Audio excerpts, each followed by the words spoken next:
L'erreur que je vois le plus souvent chez les investisseurs débutants, c'est d'investir dans des actions alors qu'ils n'y connaissent rien. Si tu ne sais pas analyser financièrement une société, n'achète pas d'actions, contente-toi d'un ETF.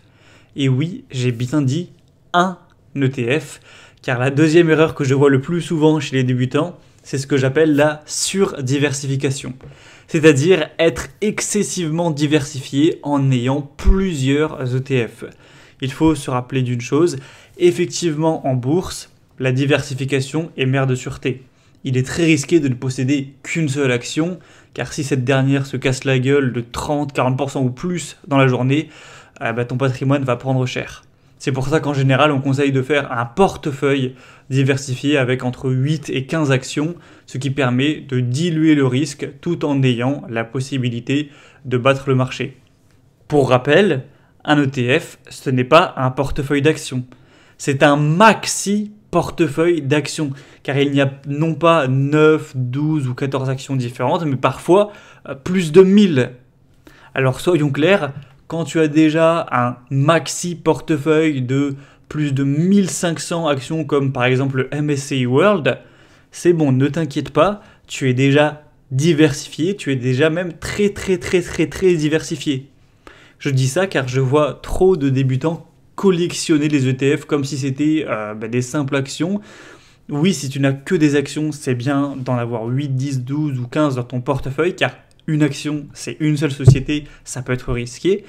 Mais se faire un portefeuille d'ETF, donc autrement dit, un portefeuille de maxi-portefeuille, avec 5, 7, 10 ou 20 ETF dans ton compte de bourse, ça n'a absolument aucun sens. Et ça crée deux problèmes. Premièrement, si tu fais des achats mensuels, donc aussi appelés DCA, au lieu de faire une transaction sur un ETF chaque mois, si tu possèdes, imaginons, 6 ETF, tu es obligé de réaliser 6 transactions en fonction de ton allocation, ce qui fait en fait beaucoup plus de frais. Sur un mois, il va peut-être ne s'agir que de 5, 10 ou 15 euros perdus, mais imagine dans 20 ans ce que ça t'aura fait perdre. Et deuxièmement, ça complique l'allocation.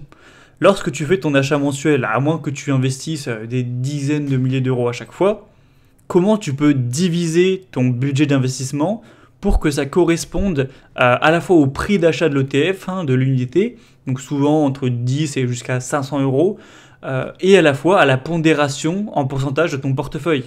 Par exemple, imagine tu investis 300 euros par mois.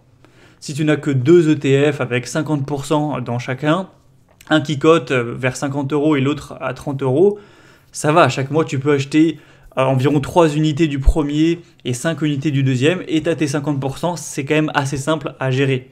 Mais imagine que tu as toujours 300 euros par mois donc d'investissement, mais avec 6 ETF. Un qui coûte 110 euros l'unité, un à 50 euros, un à 35 euros, un à 70 euros, un à 13 euros et un à 25 euros. C'est tout simplement impossible de respecter une allocation à moins d'avoir 10 000 euros à investir. En fait, c'est beaucoup trop compliqué. Et un troisième problème bonus, c'est que très souvent, les investisseurs ont des doublons, ou même on pourrait dire des triplons ou des quadruplons. Par exemple, cela ne sert à rien d'avoir un ETF Nasdaq, un ETF S&P 500 et un ETF World, parce que dans les trois, il y a presque la même chose. Ce serait comme acheter une première mallette de bricolage avec un marteau, des vis et une clé anglaise, puis ensuite une mallette avec une clé anglaise, un marteau et une perceuse, et pour finir par acheter une troisième mallette avec un marteau, des vis, une clé anglaise et une perceuse. Autant prendre uniquement la troisième mallette. Donc mon conseil, arrête d'acheter un ETF S&P 500, un ETF Nasdaq, un ETF DAX, un ETF Water, un ETF IA dans tous les sens. Contente-toi d'un seul et putain d'unique ETF MSCI World qui comprend quasiment tout à l'intérieur. L'ETF MSCI World, il a juste deux défauts à mon goût, les voici. Le premier, c'est qu'il est basé quand même, en tout cas à l'heure où j'enregistre, à 68% sur des sociétés cotées aux États-Unis, ce qui peut-être est un petit peu trop tout de même. Et deuxièmement, il ne prend pas en compte les pays émergents. Donc si tu veux vraiment être pointilleux comme moi, d'accord, tu peux déroger à la règle et compléter le MSCI World avec par exemple un MSCI Europe pour pondérer un peu plus l'Europe par rapport aux États-Unis, et un MSCI Emergence pour être aussi un petit peu exposé aux pays émergents. Hein. Et c'est tout. Personnellement, voici mon portefeuille. 70% sur le MSCI World Quality, 15% sur le MSCI Europe Momentum et 15% sur le MSCI Emergence.